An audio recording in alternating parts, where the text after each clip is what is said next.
died as a result of cardiovascular related diseases, complications. And starting Myrtle was actually to ensure that nobody had, a similar experience like mine, having a dad who worked hard and seeing going to the hospital as an ordeal and ignoring, having hospital visits because of the hard time, like in our library, with hard time that I would give him to actually see your doctor. Hello guys, welcome back to my channel. Thank you all for being so consistent. Are we on the road to 4K subscribers? Yes, we are. So keep sharing, keep liking. Let us make this happen. Into this video, I am at Liberia's first mobile laboratory, and this mobile lab is run by a young Liberian man and a team full of Liberian doctors, young Liberian doctors, guys.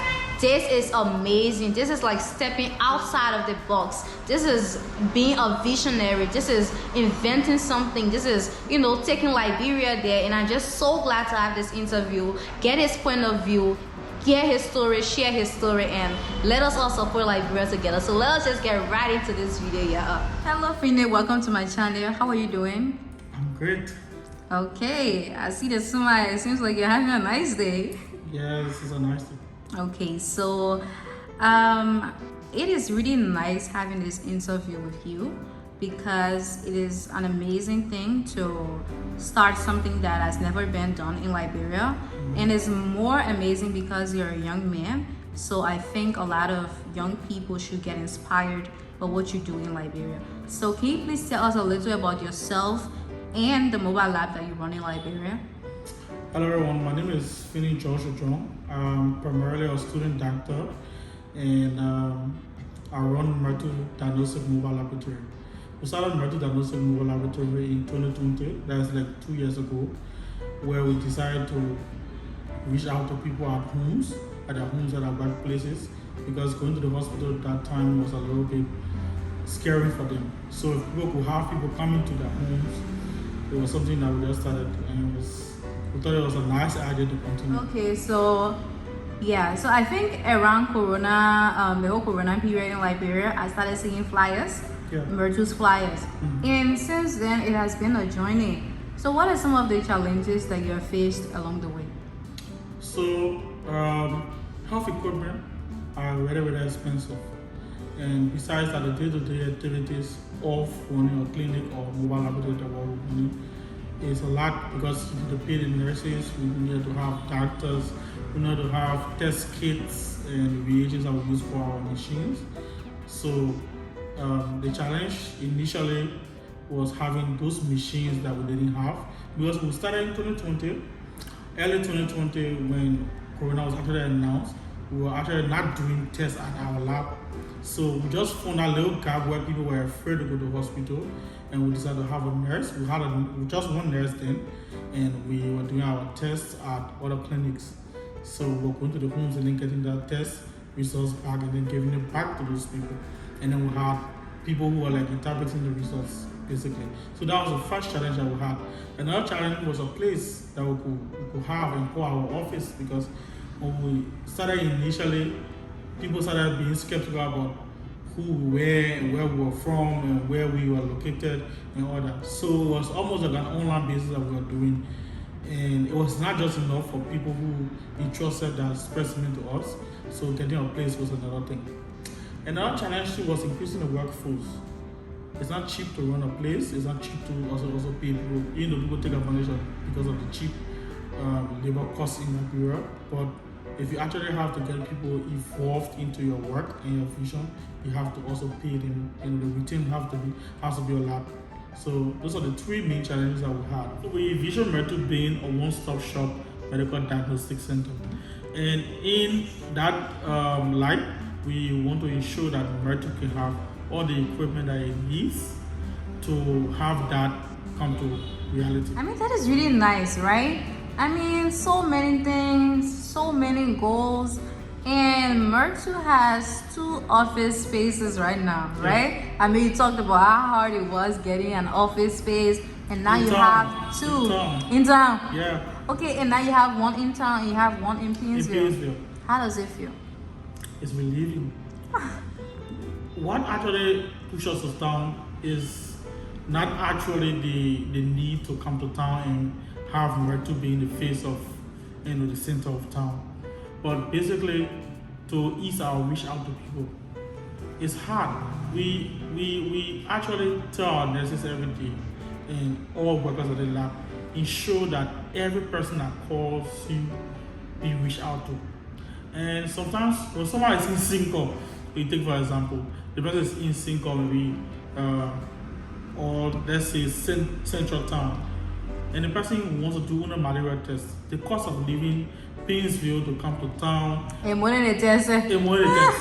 So at the end of the day, what we decided to do was to ensure that we come to town, reduce the cost for ourselves, as also to reducing the amount of time that we take to reach out to a person, to a patient or a client, and also to have people having easy access to our facility.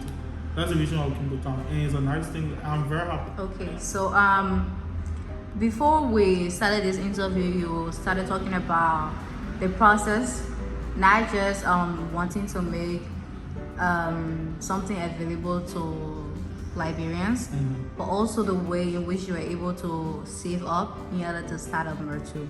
So can you just talk about that a little? Yeah, so I know in terms of having a business plan to set up something as Myrtle, like what we're doing right now, Myrtle, will be a little bit tough considering the cost of the equipment and the place and all that. But just about a regular Liberian business will start and will work. That's actually how we started with Myrtle. We didn't start it up with a business plan. I'm a medical student, so the government pays around 200 USD to medical students. Even though it doesn't come every month, it comes sometimes after 4 months, 6 months in a lump sum, and that actually helped. It might have been something bad, like the way you expect to get money every month, but it came in a lump sum, and then we started to I had that money, and I asked family members, I asked friends. I actually reached out to some friends to see how we partner. And it's apparently they didn't have money then, and so I asked family members to help, and I reached out to some people. But what we started Myrtle with was actually that lump sum money from the government. And then I have this old teacher of mine who called to, and I expressed my desire to work to do what I do at Myrtle, and he was impressed, and he sent me a course, and that actually really made a great change in the amount of money that I had to start Myrtle. And that's actually how we started Myrtle, with savings that I had previously and the lump sum from the government, plus money from my parents, my mom, and then also from my teacher. Oh, that's really nice. It is having people to help you when you really want to make a change. So since then, Myrtle has evolved a lot. It has. Yes, it has. So can you tell me about some of the services that you offer here at Myrtle? So at Myrtle, we are a mobile laboratory, like the term. So we do medical diagnostic tests. But now for us to do those tests, we need doctors to not just order tests for you, but to also listen to what's wrong with you. So we thought it wise to not just have a regular doctor or general practitioner. Not everybody is one type of doctor. They got other types of doctors. So we would now have 7 specialists, doctors, and those doctors order tests after they have talked to you.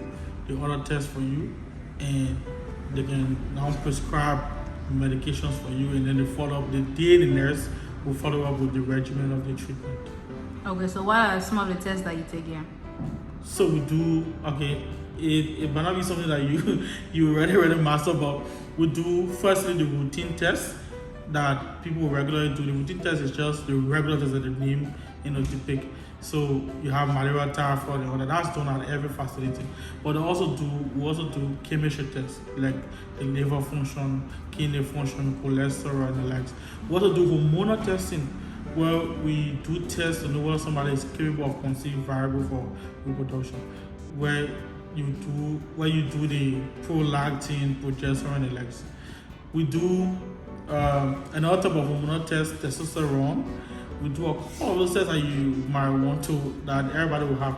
But what we try to do that is a little bit different from what other people are doing is that we put a little bit of stress on the amount that we have for those chemistry tests that are expensive in other facilities.